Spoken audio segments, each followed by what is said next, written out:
अस्सलाम वालेकुम जनाब। वीडियो का आगाज़ उसी दुआ और उम्मीद के साथ कि आप तमाम लोग जहाँ कहीं हों खैरियत से हों, अपने घर वालों के साथ, प्यारों के साथ खुशबाश अंदाज में अपनी ज़िंदगी को गुजार रहे हों। जनाब, पूरी दुनिया को इस वक्त एक पुरस्कार बीमारी ने हिला के रख दिया है। ऐसा कहा जा रहा है कि एक और पेंडेमिक का आगाज़ हुआ चाहता है जो बड़ी तेज़ी से दुनिया में फैल सकता है। इस बीमारी को डिज़ीज़ एक्स का नाम दिया गया है। ये कहाँ से शुरू हुई है, ये बीमारी है क्या और कितने चांसेस हैं कि ये दुनिया भर में फैल जाए और कोविड-19 की तरह से साबित हो? आज की वीडियो में आपको बताने जा रही हूँ। और माहिरीन ये भी कहते हैं कि कोविड-19 से 20 गुना ज़्यादा ख़तरनाक साबित हो सकती है। तो जनाब, 25 अक्टूबर को एक मरीज़ आता है कॉन्गो के इलाके में, जहाँ पर उसको देखा जाता है, उसको इसी तरह से नज़ला, ज़ुकाम, गला ख़राब और खून की कमी की शिकायत होती है और उसको उसी तरह से ट्रीट किया जाता है। लेकिन चंद ही दिन में देखा जाता है कि ये बीमारी बहुत से लोगों में पाई जाती है। ये साउथ वेस्ट कॉन्गो का इलाका है जहाँ पर ये बीमारी शुरू हुई और देखते ही देखते दर्जनों अफराद इसकी लपेट में आ जाते हैं और मरने वालों की तादाद बढ़ने लगती है। अब तक कहा जा रहा है, ऑफ़िशियली ये कहा जा रहा है कि 71 लोग इसमें जान से चले गए हैं। कहीं कहा जा रहा है कि 143 लोग जान से चले गए हैं। लेकिन इससे इफ़ेक्ट होने वालों की तादाद बहुत तेज़ी से बढ़ रही है। दर्जनों में तादाद चली गई है, बल्कि हज़ारों में चली गई है। कुछ लोग तो यहाँ तक कह रहे हैं कि 47,000 के करीब लोग इससे इफ़ेक्ट हो चुके हैं। अब कॉन्गो एक ऐसा इलाका है जहाँ पर मेल न्यूट्रिशन है, लोगों को खाने-पीने को नहीं मिलता, भूख है। शुरू में यही कहा गया कि ऐसा ही है, कोई ऐसी बीमारी सर उठा रही, लेकिन बाद में इस वक्त 5 दिसंबर के बाद से हुकूमत जो है वो तेज़ी से इसकी जानिब गौर ख़ौज़ कर रही है, तहकीक कर रही है, क्योंकि मरीज़ों की तादाद बहुत ज़्यादा बढ़ रही है और तशवीश है कि ये पेंडेमिक यहाँ से शुरू होके ना जाने दुनिया के किस-किस मुल्क तक चला जाएगा। और दुनिया के ममालिक ने भी इस सिलसिले में प्रिकॉशनरी मेजर्स लेने शुरू कर दिए हैं। हांगकांग ने स्क्रीनिंग शुरू कर दी है, अपने एयरपोर्ट पे आने-जाने वाले लोगों को देखा जाएगा कि उनमें इस वायरस की मौजूदगी तो नहीं है। और मैं आपको बताऊँ कि कॉन्गो वो मुल्क है जहाँ पर अभी तक मंकी पॉक्स से भी मुकाबला किया जा रहा है, लोग बहुत ज़्यादा इसमें मुब्तला हो रहे हैं। हांगकांग के बाद मैं बात करूँगी जापान की, जहाँ पर ट्रैवल रिस्ट्रिक्शंस भी आयद कर दी गई हैं। वहाँ पर भी लोगों को कहा जा रहा है कि आप मास्क वगैरह पहनिए, अपनी हिफाजत कीजिए। चाइना के हवाले से अगर बात की जाए तो चाइना के साइंसदान और मेडिकल फील्ड से ताल्लुक़ रखने वाले लोगों का ये कहना है कि जी हाँ, ये डिज़ीज़ एक्स पेंडेमिक की सूरत हाल इख्तियार करेगी और ये दुनिया में फैल जाएगी। अगर आपको याद हो तो चाइना में ही कोविड-19 का पहला केस रिपोर्ट हुआ था, वहीं से ये बीमारी दुनिया भर में फैल गई थी और अब चाइनीज़ माहिरीन ही ये कह रहे हैं कि इसके फैल जाने के बहुत ज़्यादा इम्कानात हैं। तो इस वक्त तादाद कॉन्गो में तो बहुत ज़्यादा बढ़ रही है, बाकी लोग भी बहुत ज़्यादा इस तरफ तवज्जो देने लगे। अब मैं आपको कुछ महीने पहले ले जाती हूँ वर्ल्ड इकोनॉमिक फोरम, जो कि स्विट्ज़रलैंड में हुआ था। ये रवां साल की बात है, जनवरी-फरवरी की बात होगी। वहाँ पर इसी चीज़ का ख़दशा ज़ाहिर किया गया था कि एक डिज़ीज़ एक्स है जो कि बहुत ही ज़्यादा ख़तरनाक है, उसके फैलने का ख़दशा ज़ाहिर किया जा रहा है। क्योंकि माहिरीन जो हैं दुनिया भर में रिसर्च में लगे रहते हैं। अगर हम डब्ल्यूएचओ की बात करें तो वो तो काम ही यही करती है कि मुख्तलिफ हेल्थ रिलेटेड चीज़ों के ऊपर गौर ख़ौज़ करती रहती है, तहकीक जारी रहती है। हेल्थ से रिलेटेड, मेडिकल से रिलेटेड मुख्तलिफ साइंसदान भी इस पर लगे रहते हैं। तो उन्होंने कहा था कि पॉसिबल फ्यूचर पेंडेमिक हो सकता है इस डिज़ीज़ एक्स के बायस। और जैसा कि मैंने आपको बताया कि it can be 20 times more lethal than कोविड-19। कोरोना या इन्फ्लुएंज़ा इसकी बेस हो सकती है, क्योंकि जो भी इस वक्त बीमार सामने आ रहे हैं उनमें गले में तकलीफ़ की सबसे ज़्यादा शिकायत की जा रही है, फिर बुखार होता है, सर में दर्द होता है, खून की कमी भी देखी जा रही है इन लोगों के अंदर।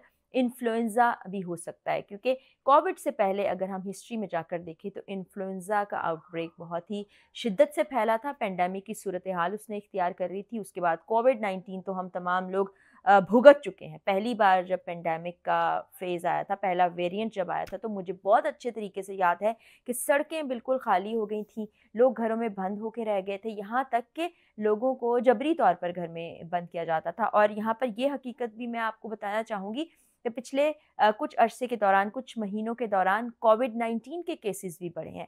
पाकिस्तान में भी केसेस रिपोर्ट हुए हैं, लोग आइसोलेशन में भी गए हैं। बल्कि मेरी अपनी कज़िन से बात हो रही थी जो इस वक्त मुल्क से बाहर मौजूद है, अमेरिका में भी कोविड-19 के केसेस रिपोर्ट किए गए हैं। तो ऐसे वक्त में डिज़ीज़ एक्स का फैलना कोई ऐसी बईद नहीं है कि ये सच साबित हो जाए, तो इसलिए प्रिकॉशनरी मेजर्स सबको लेने चाहिए। अब मैं आपको बताऊं कि जो वर्ल्ड इकोनॉमिक फोरम की डिस्कशन हुई थी, वहाँ पर थॉमस रोसो हैं जो कि तहकीक भी करते हैं। उन्होंने ये बताया कि ये इस वजह से हो रहा है कि इंसानों और जानवरों के दरमियान बैरियर ख़त्म हो गया है।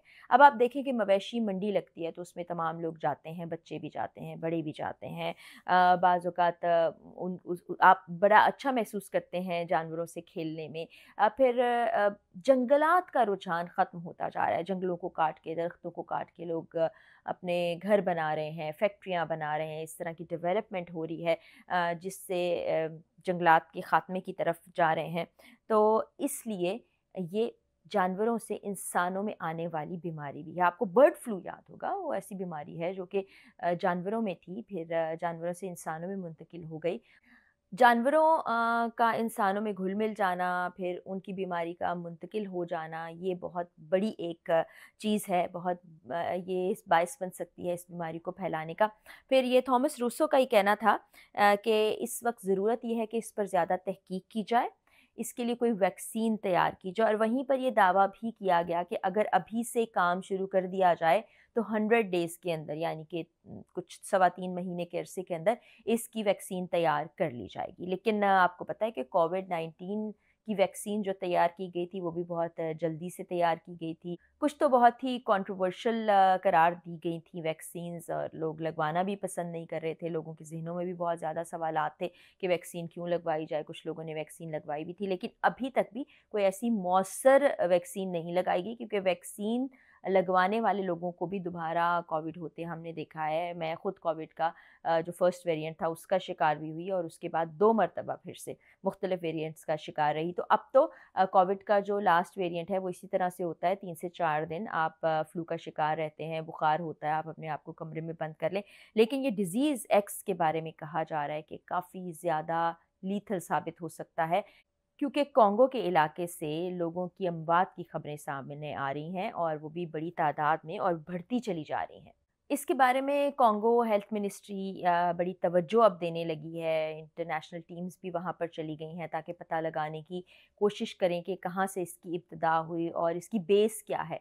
ये वायरल इन्फेक्शन है या बैक्टीरियल इन्फेक्शन है, ये बॉडी के ऊपर किस तरह से असरात मुरतब करता है, इंसानी सेहत को कैसे मुतासिर करता है। अभी इस तहकीक में लगे हुए हैं, इस तलाश में लगे हुए हैं, लेकिन वजह मालूम अभी तक नहीं हो सकी है। अभी कह रहे हैं कि चंद दिन लगेंगे जिसके बाद ये वजह मालूम होगी, लेकिन मेरा ख़्याल है कि इस एहतियात सबसे बेहतर इलाज है। कोविड के दौरान भी यही कहा गया था। अभी ये सिर्फ़ कॉन्गो और इसके आस-पास के इलाकों में पाया गया है, और भी कोशिशें की जा रही हैं, और वर्ल्ड फोरम्स के ज़रिए से इत्तलात भी लोगों तक पहुँचाई जा रही हैं, और हमें बस एहतियात करनी है।